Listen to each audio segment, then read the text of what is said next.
D'abord, merci d'être venu. Je voudrais vous parler d'un sujet intéressant dans le sens que la science s'est enfin intéressée à la mécanique de l'anticipation. C'est un principe vital. Pour vivre, nous sommes obligés d'anticiper. En fait, nous vivons d'instinct, d'intuition, de prémonition, mais nous ne savons pas du tout comment ça fonctionne. Et la théorie du dédoublement du temps permet justement d'expliquer ce mécanique physique de l'anticipation.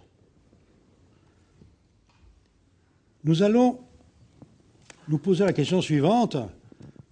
Qu'est-ce que le temps? Le temps, c'est simplement une observation entre un problème qui n'a pas de solution, on attend, une question qui n'a pas de réponse, on attend. On est l'observateur qui essaye d'avoir une solution à son problème. Il sait qu'il y a un temps. Alors, pourquoi ne pas avoir l'idée d'utiliser ce temps comme une propriété liée à l'observation? Car, comme disait tout à l'heure notre ami, s'il n'y a pas d'observateur, il n'y a pas d'observation, il n'y a rien. Si je suis observateur d'un temps, je dois pouvoir me poser la question, est-ce qu'il ne serait pas bon de supprimer ce temps? Si je supprime ce temps entre ma question et ma réponse, j'ai obligatoirement la question et la réponse en même temps. Et si je supprime au point que je n'ai même pas le temps de me poser la question, que j'ai déjà la réponse, évidemment, c'est de l'anticipation. On va donc inventer du subconscient ou de l'inconscient. Mais en fait, ce temps que je supprime, il faut bien que quelqu'un réponde à la question que je me suis posée. Alors ce temps supprimé, je vais y enfermer un double. Je vais me dédoubler en tant qu'observateur. Et je vais observer ce temps que j'ai supprimé. Ça veut dire que je dédouble le temps. Et à ce moment-là, je vais considérer que mon temps normal, dans lequel je vis, il existera des temps imperceptibles, des instants imperceptibles, dans lesquels pourra vivre un observateur dédoublé dans un temps qu'il percevra différemment. Le temps sera accéléré pour qu'il puisse observer ce temps, et mon temps à moi sera normal. Déjà, on voit une chose assez exceptionnelle, c'est que si c'est possible, celui qui est dans le temps accéléré va fabriquer un potentiel pour celui qui est dans le temps normal. Mais c'est valable pour n'importe quelle particule qui serait intelligente. C'est valable pour n'importe quel univers qui serait intelligent. Ça signifie toujours qu'il y aurait lié obligatoirement, on lierait obligatoirement l'intelligence à l'observation. Et que l'espace ne serait qu'un espace intelligent qui observe et qui est observé. Évidemment, ça trouble un peu les esprits trop cartésiens. Mais autre chose, on peut considérer que l'observateur dédoublé est dans un temps normal. Et que de ce fait, celui qui l'a dédoublé est dans un temps ralenti. En fait, ils ne peuvent communiquer que par des échanges d'informations, mais ni l'un ni l'autre ne peuvent se percevoir dans ce qu'on appelle le réel. L'observateur dédoublé est toujours dans une réalité virtuelle. Et on peut aller plus loin. L'observateur dédoublé de l'observateur initial peut à son tour se dédoubler. Pour la même raison, pour avoir réponse aux questions qu'il se pose dans un temps nul. Et c'est là où ça devient intéressant, car si ce deuxième observateur se pose des questions, ce ne sont pas les questions du premier observateur. Donc le troisième observateur fabrique des réponses à des questions que le premier ne s'est pas posées.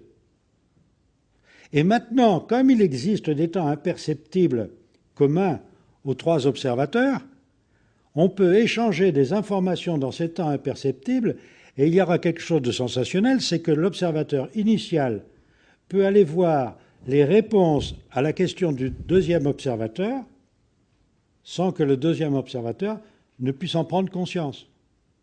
C'est-à-dire que le premier observateur peut avoir la notion du futur du second avant que le second ne vive ce futur.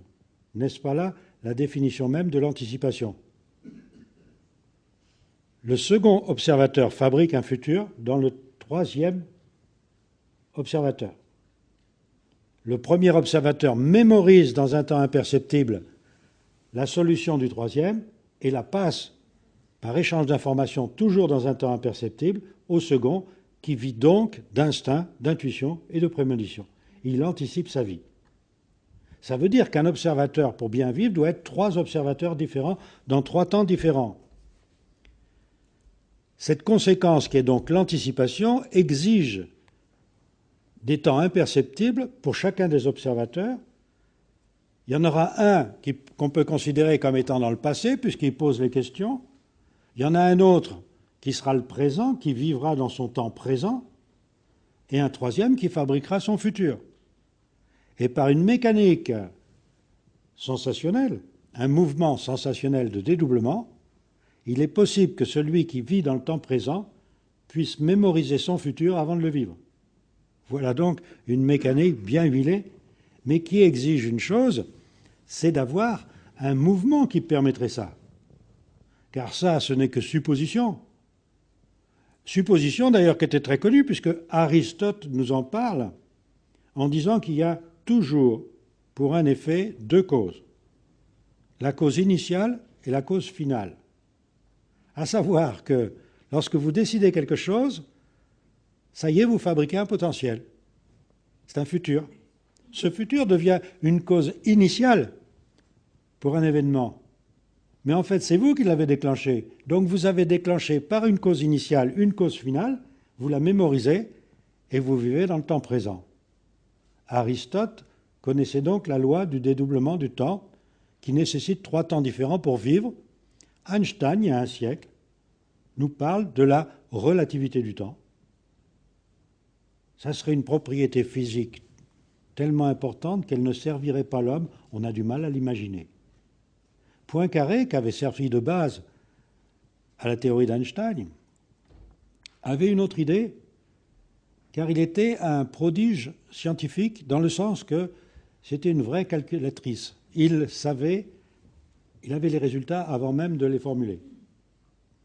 Il avait donc imaginé qu'il y avait un Poincaré qui calculait lentement, pendant qu'il y en avait un autre qui avait le résultat immédiatement. Évidemment, il ne savait pas où était celui qui le calculait rapidement. Déjà, vous voyez, c'est les prémices de la relativité restreinte qu'Einstein a développées. Mais allons plus loin. Alors, avant d'aller plus loin, peut-être parce que je ne suis pas sûr que les graphiques nous aient aidés à bien comprendre. Le premier élément qu'il faut dire quand vous dites imaginez, il se peut que, en fait, la première chose à dire, c'est que ça fonctionne de cette manière-là. En la réalité, on va revenir en arrière. Je préférerais aller en avant. Ah bon. Parce que, mais nous vivons bien. Parce qu'il y a la réponse à la question juste à la après. réponse. Ok, d'accord. Donc en fait, c'est de l'anticipation d'accord. que tu nous fais et c'est de l'expérimentation sur le tas. En effet, prenez une particule intelligente. Je vous ai dit qu'une particule devait être intelligente pour être observateur et observé. C'est la raison pour laquelle j'ai mis un petit visage comme ça. Parce qu'elle se pose une question, cette particule. Je rencontre un univers. Qu'est-ce que je fais? Soit je pénètre à l'intérieur au risque de me perdre, soit je fais le tour en prenant la tangente, et là, je ne connais pas cet univers. Donc j'ai un manque d'observation. Si je fais le tour, je ne suis donc pas satisfait, et si je passe à l'intérieur, je risque d'être détruit. Qu'est-ce que je fais?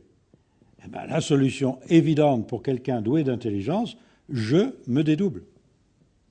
Et je me dédouble. L'un va faire le tour et l'un va passer à l'intérieur. Et c'est là où il faut trouver un mouvement qui permet de différencier le temps, à savoir que celui qui fait le tour a un temps excessivement ralenti et celui qui fait l'intérieur a un temps excessivement accéléré. Mais il faut que, aussi bien pour l'extérieur que pour l'intérieur, le mouvement soit le même. Voilà la difficulté du dédoublement du temps. Trouver un mouvement identique pour la particule qui traverse un univers et pour l'univers lui-même. Pourquoi? parce que cet univers lui-même peut être considéré comme une particule qui traverse son propre univers. Donc il faut trouver le même mouvement pour particule et l'univers. Là, c'est la première difficulté. Mais autre difficulté, c'est que si on différencie le temps, ça veut dire aussi qu'il faut qu'il y ait impossibilité d'observer ce dédoublement. Il faut donc inventer des temps imperceptibles. Et c'est là où le mouvement est une deuxième difficulté. Premièrement, il doit être identique pour la particule et pour l'univers. Et deuxièmement, il doit être imperceptible aussi bien pour l'univers que pour la particule. Et on se trouve confronté scientifiquement à l'heure actuelle à cette idée nouvelle, c'est que tout est dédoublé dans l'univers. Tout. Alors les particules, évidemment, on le sait, c'est très facile parce que ça vit dans un temps accéléré, tandis que les univers que l'on voit, les galaxies ou autres, on a l'impression d'une immobilité absolue parce que le temps est complètement différent, il est excessivement ralenti. Mais en fait, si vous changez de temps, évidemment, vous ne voyez pas l'univers de la même façon. Et si on peut être dans 3 temps différents, ça veut dire qu'on a 3 images de l'univers différentes et que ce sont les échanges d'informations entre ces 3 univers qui permettent de vivre. La particule est elle-même horizon de ces particules. L'horizon est lui-même particule dans son horizon. On arrive ainsi à avoir un infiniment petit, donc une mécanique quantique, dans un infiniment grand, donc dans un univers tel que le nôtre, et puis avec une perception de notre temps présent qui utilise à la fois l'infiniment grand et l'infiniment petit. C'est-à-dire nous avons besoin des particules pour échanger les informations, et nous avons besoin d'un univers pour l'observation, pour l'expérimentation. Mais il n'y a aucune différence entre l'infiniment grand et l'infiniment petit au niveau du dédoublement. Ça signifie donc que nous sommes obligatoirement dédoublés. Alors là, ça a mal fou à passer. C'est là où ça a mal fou à passer. Parce que là, on dit, qu'est-ce que c'est que cette histoire? Alors réfléchissons à une chose quand même. On est constitué de particules intelligentes. Particules intelligentes et dédoublées. Ça, tout le monde peut le vérifier. Pourquoi nous, en tant qu'assemblage de particules, nous ne serions pas dédoublés? Pourquoi allons-nous échapper à cette règle? Les étoiles sont dédoublées. C'est-à-dire que ce que vous voulez dire, Jean-Pierre, c'est que sur le plan expérimental, on a validé le fait que des électrons, par exemple, pouvaient se trouver, un même électron pouvait se trouver en potentialité à 2 endroits différents. Ça, c'est très vieux, c'est le début de la mécanique quantique avec les fentes de Young. Voilà. À savoir qu'en effet, si on envoie des électrons sur 2 fentes, on s'aperçoit que ces électrons vont se placer à des endroits différents. Il y a un calcul de probabilité qui nous montre qu'il y a plusieurs possibilités. C'est ça. Elle passe soit par les 2 fentes, soit par une seule. Et elle crée de l'autre côté de la fente soit des ondes, soit elles sont dans l'alignement de ces 2 fentes. Mais ce qui est le plus intéressant, c'est que si on met un observateur qui essaye de savoir par quelle fente l'électron passe, à ce moment-là, l'observation perturbe l'expérience et l'électron change le résultat. Change le résultat. Voilà. Donc ça, c'est très vieux. Oui. Alors, qu'est-ce qu'il y a eu depuis pour arriver jusqu'à nous et qu'est-ce qui fait qu'on ne peut croire que nos particules sont dédoublées? On a du mal, a priori, quand même, effectivement, à le croire. Ça veut dire que nous sommes là et nous sommes ailleurs. Oui. Nous sommes dans 2 temps différents. Nous sommes ailleurs. C'est nous-mêmes avec ce même corps? C'est obligatoirement de la même façon, puisque nous avons besoin à la fois d'un réceptacle de l'information, qui est l'eau de notre corps, et nous avons besoin d'un système ondulatoire pour échanger les informations avec d'autres univers. De ce fait, nous sommes, comme toute particule, à la fois ondulatoire et corpusculaire. Nous avons cette capacité. Il n'y a aucune raison que nous soyons différents de nos particules, qui sont toutes, et ça c'est le prix Nobel d'Einstein, 1905, qui a montré que tout était dual, corpuscule et ondulatoire. Alors, pourquoi pas nous? Et voilà, alors pourquoi pas nous? Nous ferions exception. Les galaxies sont dédoublées, les particules sont dédoublées, les étoiles sont dédoublées, mais nous, vivant sur une planète d'une étoile, nous ne serions pas dédoublés. Curieusement. Est-ce que la preuve, d'accord, si elle a été faite pour les particules, donc pour l'infiniment petit et l'infiniment grand, est-ce que c'est vérifié aussi pour ce qui concerne notre biologie et qui ne serait pas de l'humain? Parce qu'on sait que les lois quantiques ne sont pas les mêmes que celles qui sont... Enfin, les lois de l'infiniment petit ne sont pas celles qui sont les lois de notre échelle. Alors, on vient de trouver que les cellules avaient un plan de polarisation pour se dédoubler. Alors, le mouvement de dédoublement que je vous montre maintenant, qui paraît simple comme ça à définir, fait que tout dédoublement et toute reconstitution de particules s'effectue dans un plan privilégié et sur un axe privilégié. Or, on pensait que nos cellules se dédoublaient n'importe comment. Et ça fait presque un an qu'on a découvert que nos cellules se dédoublaient dans un plan privilégié appelé plan de polarisation. Même nos cellules suivent cette loi des plans privilégiés. Les galaxies, on connaît le plan privilégié des galaxies, on connaît le plan privilégié de notre système solaire, mais on se disait, nos cellules se dédoublent n'importe comment. Or, ce n'est pas vrai. C'est maintenant, donc c'est très récent, il y a à peine un an, on sait que même nos cellules suivent ce plan de polarisation. Alors, on va dire, mais se dédoubler, dans quel but? Parce que, bien sûr, vivre, c'est une chose. Anticiper, mais voir le futur, bien sûr que c'est bien de voir le futur avant de le vivre. Mais voir le futur puis le revivre, c'est plutôt casse-pied. Puis on peut imaginer que celui qui fait le futur va aller voir le futur du futur, etc. À quoi ça sert de voir le futur? Imaginez ça. Il y a un film qui a essayé de montrer ça, qui s'appelait Un jour sans fin, où on se lève et on revit toujours la même journée. Donc vous voyez qu'il y a autre chose, et c'est là où rentrent les particules qui font que les particules infiniment petites qui ont une masse, car les particules doivent avoir une masse pour la bonne raison que, avec l'équation E égale mc2, l'énergie est une masse, la masse est une énergie. Alors c'est là où on ne comprend pas que la pensée puisse être énergie. Un échange d'informations, comment est-ce possible que ce soit une énergie puisque l'énergie est une masse? Si vous pensez et que vous perdez une masse, vous allez avoir un bon régime amaigrissant. Et vous voyez bien qu'il y a quelque chose qui ne fonctionne pas là. C'est pour ça que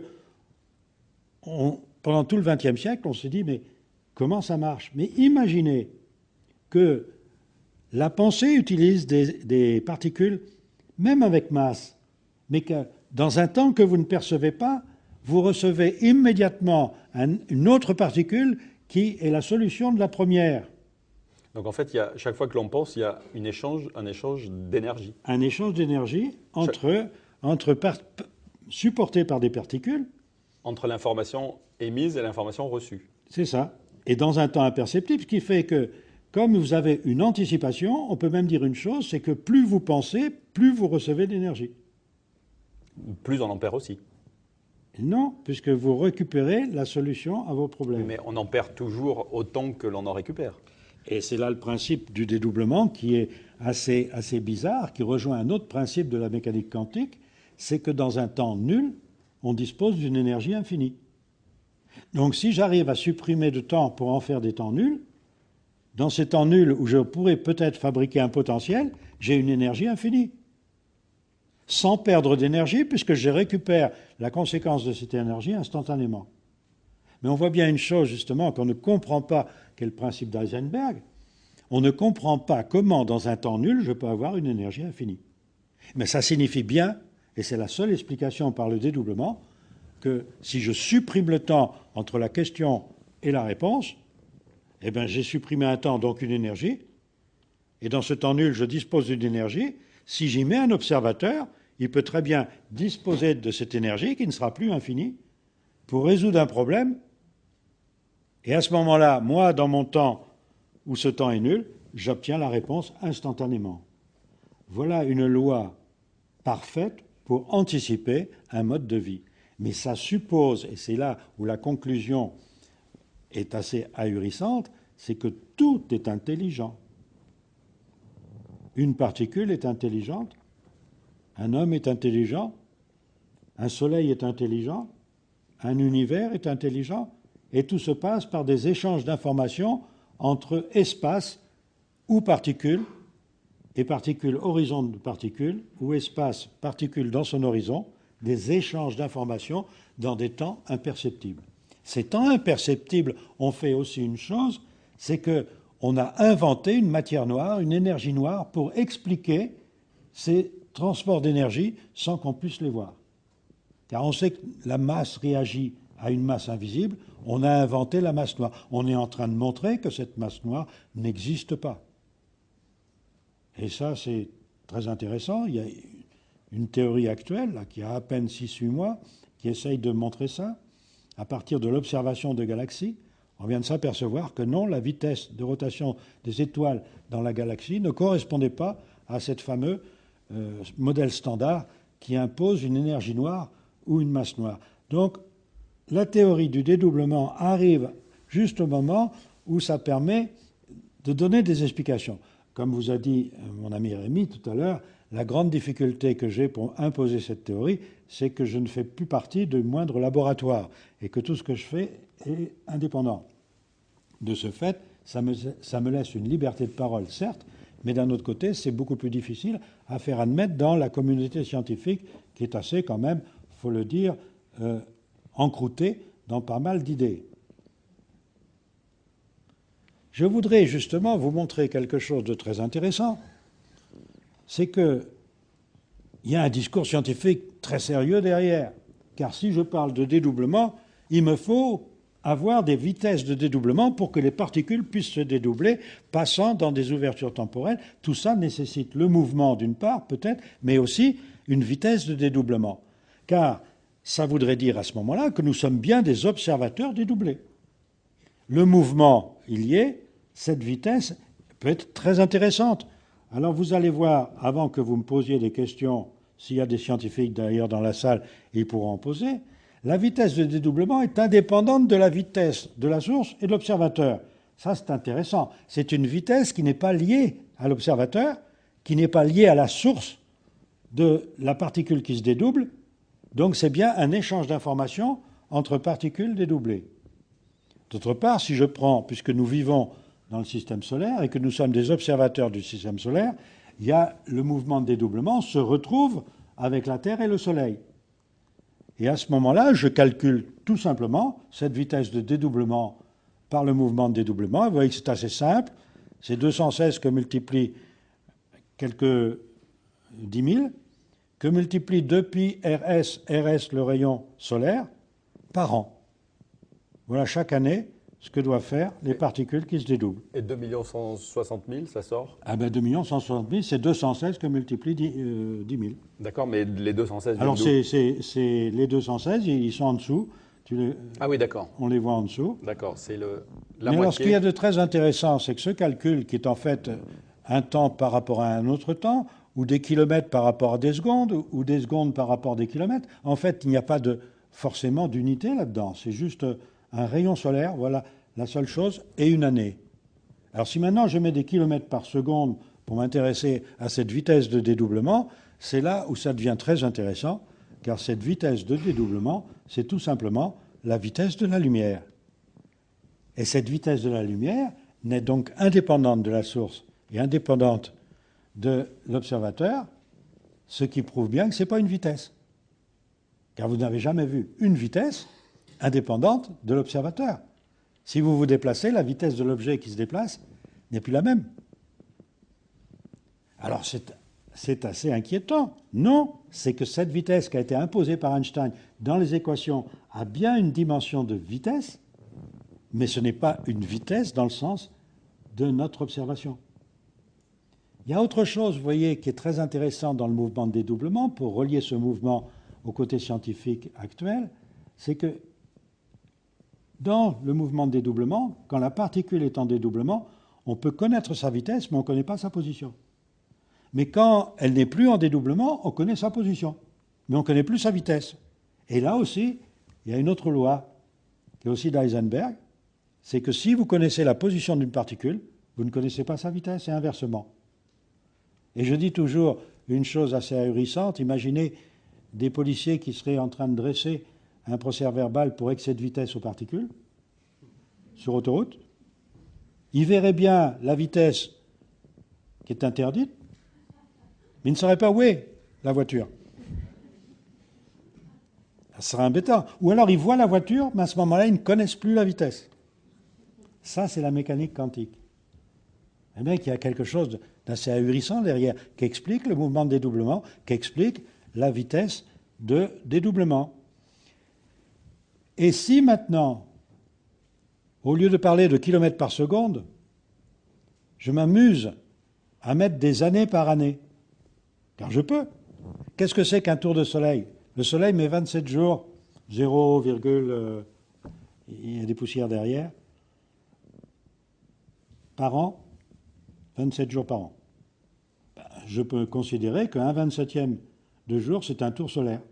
À ce moment-là, je trouve des années par rapport à des années. Ça veut dire que quand je suis observateur dans 2 temps différents, 80 000 ans de mes ans peuvent être 1 an ailleurs, ou 1 an de mes ans peut être 80 000 ans ailleurs. Et alors là, c'est intéressant de voir une très vieille phrase que Mahomet a reprise dans le Coran, qui est « 1000 ans sont à tes yeux comme un de nos jours ».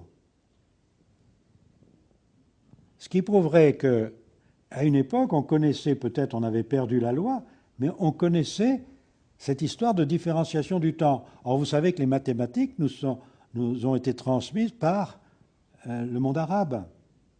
Et Mahomet a donc pu avoir connaissance des lois mathématiques existantes à son époque. Et il parlait de la différenciation du temps, il parlait de la relativité du temps. Il y a plusieurs textes qui le prouvent. Donc là, ça veut dire qu'avant de changer, en fait, dans un temps dédoublé, une année, une de nos années, ça peut être 80 000 ans dans le passé, par exemple. C'est-à-dire que nous avons la possibilité de nous projeter dans un autre temps où, si on vit 1 an chez nous, on vivrait 80 000 ans ailleurs. Mais quand vous dites on aurait la possibilité, ce n'est pas un choix. Si je peux simplement me déplacer à une certaine vitesse, je peux changer de temps. Là, il y a une autre idée qui a été développée par Langevin dans les années 20, c'est que si je vais à une vitesse proche de la vitesse de la lumière, je change de temps d'une façon conséquente. Si je dépasse maintenant la vitesse de la lumière, c'est l'inverse qui se passe. Dans le cas des jumeaux de Langevin, le jumeau qui s'en va à une vitesse proche de la vitesse de la lumière ne vieillit pas aussi vite que celui qui reste. Mais si maintenant je vais plus vite que la vitesse de la lumière, alors les échanges d'informations, on le sait maintenant, ça a été prouvé, ça a même donné un prix Nobel à Alain Aspect, qui a montré qu'il y avait des vitesses plus grandes que la vitesse de la lumière.